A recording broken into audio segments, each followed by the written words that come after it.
Finja que está tolerando tudo, mas na verdade esteja se preparando para sair. Quem sabe o que vale não aceita qualquer coisa. Se ame direitinho para não ser amado pelos outros de qualquer jeito.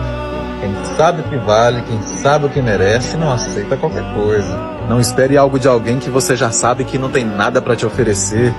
Essa história que fulano vai mudar é só uma desculpa para sua dependência emocional. Entenda o seguinte, quem é vazio não entrega nada. Coloque você em primeiro lugar. Tem pessoa que só vai entender o quão incrível você é quando você tiver mudado de vida e vivendo outra história. Sabe aquela história que tem gente que precisa perder para dar valor? Pois isso.